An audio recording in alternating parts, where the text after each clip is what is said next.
Hi Plant Kids! Good evening! This is Plant Tatay Barry, and tonight gagalawin na or papakita ko na sa inyo yung ating mga dumating na plants. Okay, this is a new classification in our collection. At tayo po ay na-inspire ni Mikey Bustos. Okay, nagsimula na ako dati, napakita ko na sa inyo before. And ito nga, itinuloy na natin, and ito, nakahanda na sila at gagawin na natin sila ngayong gabi. Tatlong araw na sila dito, and since busy nga tayo sa taas, ngayon pa lang natin sila masisimulan. Okay, let's go! So ito nga po, ang simula po natin ngayon ay mga herbs, ang ating tatrabahuhin ngayong gabi. Okay, so mga herbs po ito, mga 3 days na sila dito, pero yung iba kasi nasimulan ko na sila dati, so I will show you isa-isa kung ano tong mga herbs na to. Okay, so simulan natin dito. Ito po ay rosemary. Okay, nakapagsimula na ako before dati ng mga herbs na ito, pero yon, I didn't know na mahilig din pala sila sa araw. Okay, so yung una nating gawa before ay nagsimula tayo, pero nilalagay natin sila sa shade. Natakot ako, yung pala hindi, dapat sa arawan sila, kasi nakita ko yung gawa nila nila Mikey Bustos. Okay, naka full sun sila, walang tago, walang naka shade, walang ganon, basta naaarawan sila, hindi man all day, pero naaarawan sila. So I'm planning to do dito muna sila. Ayan, etong section na to, imbis na mga aglaw ang ating ilalagay dyan, mga herbs ang mga ilalagay natin dyan.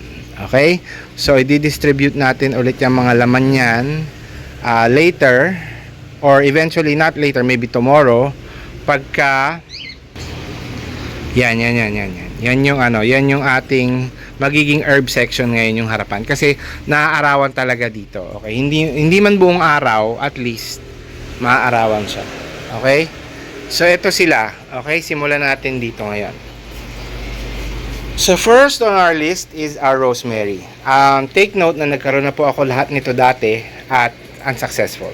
Okay, so rosemary. And then we have our regular basil. Hindi ko lang alam kung pareho sila nito, kasi magkaibang yung binilan ko sa kanila. Okay, this one, itong last batch, kinuha ko po ito kay Bert Pritch Garden. Okay, pero this one, kinuha natin siya kay Jules. Ay, tama ba? Okay, Jules Garden. Jules Garden is in Marikina, Bert Pritch is in Montalban. Okay, so ito ay sweet basil naman. And then ito, actually wala pa ako nito. So ito po ay Celum Hope. Okay, and then these are what do you call these? Thyme. Okay, and then meron tayong dill. Ay, actually, Jules Garden pala lahat to. Oo nga pala, Jules Garden pala lahat. And then, we have stevia. Ito daw ay para sa mga, what's this?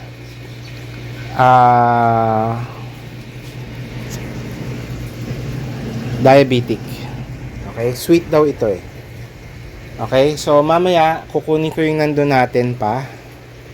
And then, papakita ko pa sa inyo. But for now, ito muna. One more thing is itong ating mga halaman dito ngayon ay puro herbs, 'di ba? So initially dapat may strawberry ako, kaso nalunod siya. So hindi ko alam kung kailangan din lunurin to sa halaman, pero kasi mamaya papakita ko rin sa inyo yung ating isang herb, yung peppermint. Mahilig siya sa araw, oo, pero mahilig din siya sa tubig. Kailangan nadidiligan siya lagi. So, kailangan ko siya iripat, si peppermint, kasi nga, hindi maganda yung yung lagay niya ngayon. Pag nakita nyo, nakakaawa. Okay? So, dito muna tayo. Sisimulan natin dito. Dito tayo magtatanim. sisimulan natin dito. Pero kukuha muna tayo ng soil. Kasi itong soil nito ay yung soil na ginamit ko sa mga succulents, cactus and succulents. Dahil doon to galing yung lahat ng lupa, lahat ng pasong ito. So, ihahalo natin muna siya doon sa soil na yon, sa labas, bago tayo magkuha ng bagong soil. So, ito na po yung unang mix natin.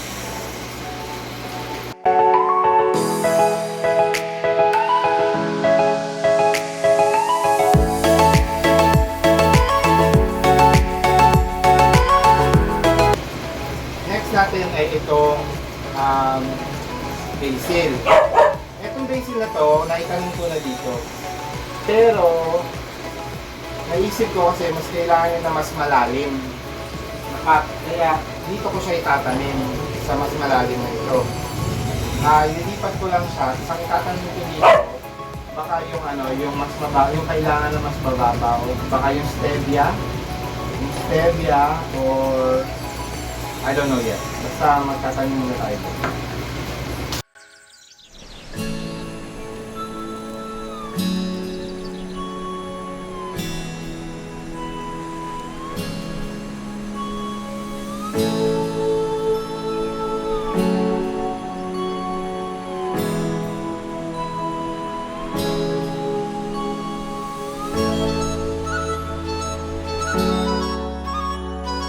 Para hindi tumba ng tumba itong isang to, lalagyan natin ng bukod.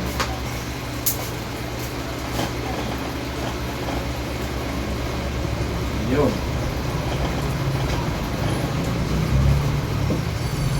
Cool down na tayo.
So ito yung na ating mga basil.